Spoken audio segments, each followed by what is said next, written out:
अस्सलामु अलैका या बक़ियतल्लाहि फ़ी अर्ज़िही। बिस्मिल्लाहिर्रहमानिर्रहीम। अस्सलामु अलैकुम वरहमतुल्लाहि वबरकातुहू। नाज़रीन मोहतरम, सूरह तग़ाबुन की आयत नंबर 8 है, जिसमें इरशाद रब्बुल इज़्ज़त हो रहा है फ़आमिनु बिल्लाहि, कि तुम ईमान लेकर आओ अल्लाह पर, व रसूलिही, और अल्लाह के रसूल यानी हज़रत ख़ातमुन नबिय्यीन सल्लल्लाहु अलैहि वसल्लम की ज़ात मुबारका पर, व नूरिल्लज़ी अनज़ल, और उस नूर पर ईमान लेकर आओ जिसे हमने नाजिल किया है, जिसे अल्लाह ने नाजिल किया है।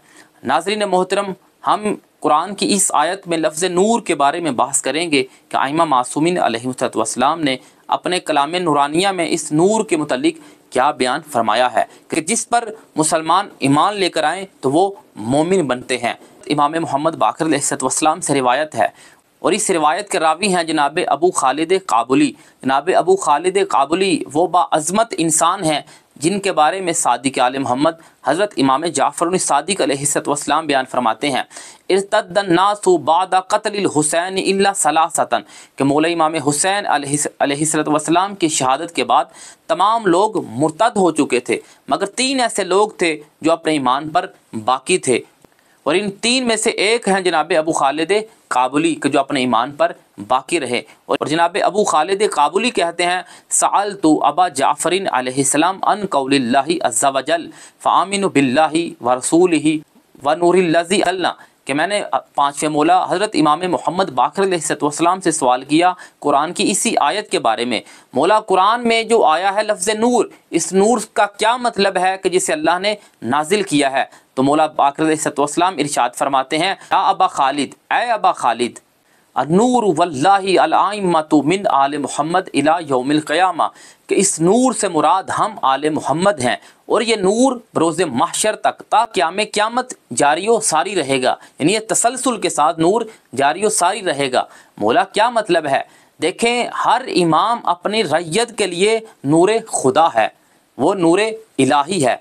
हज़रत अमीरुल मोमिनीन मौला कायनात अली इब्न अबी तालिब अलैहिस्सलाम अपने ज़माने के नूर हिदायत हैं, और मौला कायनात के बाद मौला हसन, और इसी तरह ये नूर का कारवां सिलसिला चलता हुआ हज़रत हुज्जत खुदा इमाम ज़मान अज्जलल्लाहु ताला फ़रजहु शरीफ तक पहुँचता है। यानी मौला हज़रत इमाम ज़मान अज्जलल्लाहु ताला फ़रजहु शरीफ अपने ज़माने के पूरी रैयत के लिए नूर हिदायत हैं। फिर मौला फरमाते हैं, वहुम वल्लाहि नूरुल्लाहिल्लज़ी अनज़ला, खुदा की कसम वो हम आले मोहम्मद ही अल्लाह का वो नूर हैं जिससे अल्लाह ने नाजिल किया है। ये आलम नूर से, जो आलम मलकूत से होता हुआ, आलम जबरूत से गुज़रता हुआ, इस आलम नसूत में जो अल्लाह का नूर है जिससे अल्लाह ने भेजा है, नाजिल किया है, वो उतारा है, वो हम आले मोहम्मद का नूर है। वहुम वल्लाहि नूरुल्लाहि फिस समावाति वल अर्ज़, खुदा की कसम वो हम आले मोहम्मद ही का नूर है जो इस ज़मीनों आसमान में है, यानी पूरी कायनात का जो नूर है वो हम आले मोहम्मद अलैहिस्सलाम ही का नूर है। ला नूरुल इमाम फ़ी क़ुलूबिल मोमिनीन अनवरु मिनश शम्सिल मुज़ियति बिन नहार, मोमिनीन के दिलों में इमाम का नूर एक रोशन दिन में चमकने वाले सूरज की रोशनी से भी ज़्यादा है, यानी ज़्यादा दरख़शां है।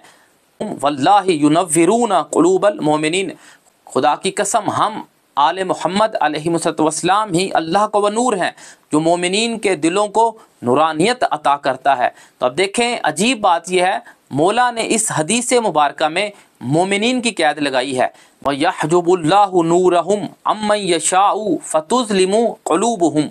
फिर मौला बाक़िर अलैहिस्सलाम इरशाद फरमाते हैं, जिससे खुदा चाहता है आले मोहम्मद अलैहिस्सलाम के नूर को उससे मख्फी कर देता है, पिन्हा कर देता है, छुपा लेता है।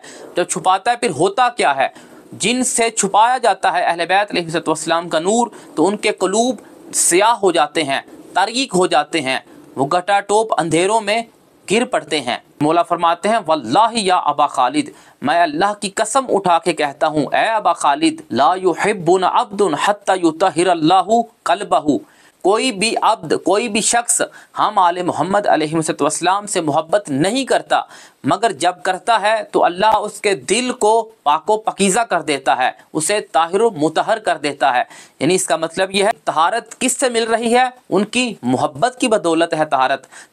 वला युतहिरुल्लाहु क़ल्बा अब्दिन हत्ता युसल्लिमु लना, और जिस शख्स का दिल पाक हो जाता है फिर वो हम आले मोहम्मद अलैहिस्सलाम की बारगाह में तस्लीम हो जाता है।